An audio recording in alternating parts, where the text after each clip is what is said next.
नमन करता हूँ। साथ ही भाई मंदारी जगदीश जी पांडोर को भी जोहार नमन करता हूँ। और इस आज के कार्यक्रम में 9 अगस्त विश्व आदिवासी दिवस कार्यक्रम में इस उदयपुर जिले के कोने कोने से इस उत्तराखंड की धरती पर पधारे मेरे भाइयों और बहनों, मेरे बुजुर्ग, आप सभी का इस उत्तराखंड की धरती पर मैं जोहार स्वागत अभिनंदन करता हूं। मेरे से पहले बहुत सारे वक्ताओं ने आपको अच्छी अच्छी बातें बताई होगी, बहुत ही अच्छी जानकारी दी होगी। मैं आपको मेरे पास कम समय में कुछ बातें आपको बताऊंगा। मैं जो आज के दिन, आज की तारीख में जो हमारे सामने जो समस्या आती है वो आप लोगों को बताऊंगा, क्योंकि आप लोगों ने देखा होगा हमारे इस कार्यक्रम को रोकने के लिए प्रशासन ने एडीसीटी का जोर लगा दिया था। और यहाँ के उदयपुर की जो टीम है, आदिवासी परिवार की जो टीम है, उसको धन्यवाद देना चाहता हूँ अमित भाई की टीम को, क्योंकि दिन रात संघर्ष करके मात्र 2 से 3 दिन में इस कार्यक्रम की रूपरेखा को करके इतने शानदार कार्यक्रम को आयोजित किया। इसके लिए आप इस पूरी टीम के लिए एक बार जोर से तालियां बजाएं साथियों, क्योंकि ये कार्यक्रम हमारे व्यक्ति विशेष का नहीं है, ये कार्यक्रम हमारे आने वाली पीढ़ी के लिए, हमारे आने वाले भविष्य के लिए, हमारे जल जंगल जमीन के लिए लड़ाई लड़ रहे हैं साथियों। आज हम देखते हैं कि हमारे इस इलाके में शिक्षा का स्तर कैसा है, आप सभी लोग जानते हो। हमें सबसे पहले शिक्षा पे जोर देना होगा। अगर हमारे पीढ़ी, आने वाली पीढ़ी को, हमारे जो छोटे छोटे बच्चे हैं उनको अगर सही दिशा देंगे, सही शिक्षा देंगे और सही रास्ते पे ले जाएंगे तो निश्चित तौर पर जो आज हमारे सामने समस्या आ रही है उन समस्या का समाधान निश्चित तौर पर होगा। पर उसके लिए हम सबको मिलकर के संघर्ष करना होगा साथियों। बिना संघर्ष किए जो हमारी जो हक की लड़ाई लड़ने के लिए आज हम संघर्ष कर रहे हैं वो कभी हमें हासिल नहीं होगी।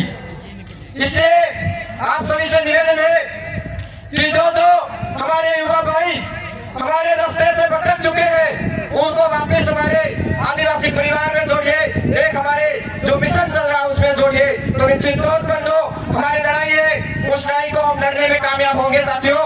क्योंकि आने वाला समय बहुत ही बड़ा गंभीर आने वाला है, हमारे सामने बहुत ही कठिन समस्या आने वाली है।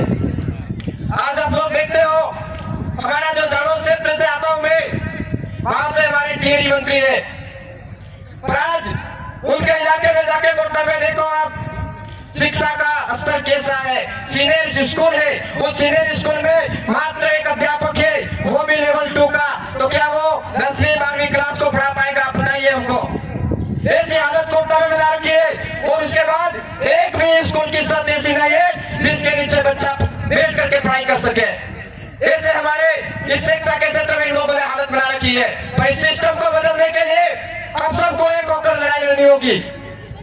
उसी के साथ ही आप सबको इस मंच के माध्यम से एक और बात बताना चाहूंगा कि हमारे गोड्डा में ही 2 बांध बन रहे हैं, सांडमारिया और भुजा बांध, उसमें 13 गांव विस्थापित हो रहे हैं।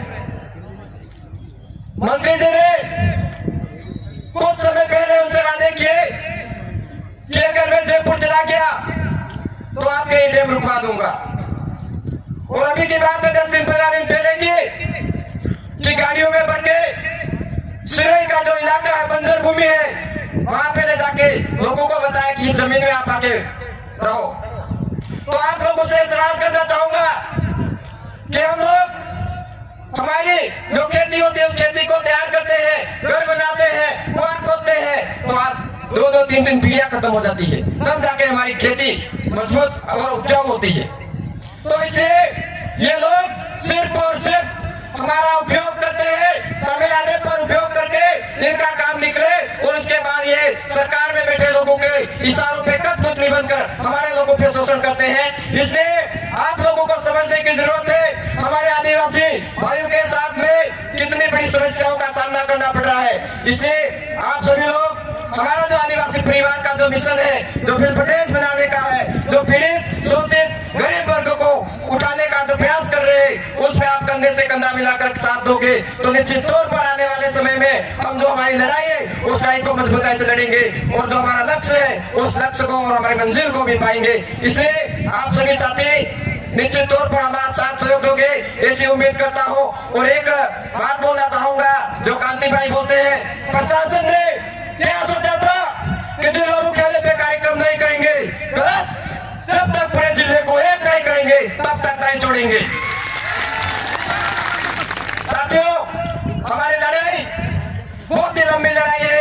आज हम हमारे खुद के लिए लड़ाई नहीं लड़ रहे, हमारे आने वाले भविष्य की लड़ाई लड़ रहे, हमारे आने वाली पीढ़ी के लिए लड़ाई लड़ रहे, हमारे हक अधिकार के लिए लड़ाई लड़ रहे हैं। इसलिए ये देखें कि आज हम संघर्ष कर रहे हैं, इसका परिणाम हमें मिल जाए। ऐसा भी हो सकता है कि अगर हमें सर कटाना पड़े या हमें जान देनी पड़े तो खुशी खुशी दे देंगे, क्योंकि आने वाली पीढ़ी हमारी इस जो गुलामी में जो जंजीरों में बंदी है वो बंधे नहीं और आजाद हो जाए। इसलिए हमें लड़ाई लड़नी है साथियों। और जो समय कम के हिसाब से मैं मेरी लंबी ज्यादा बातें नहीं कर मेरी लड़ाई को विराम दूंगा। जय जोहार, जय आदिवासी, जय वीर प्रदेश।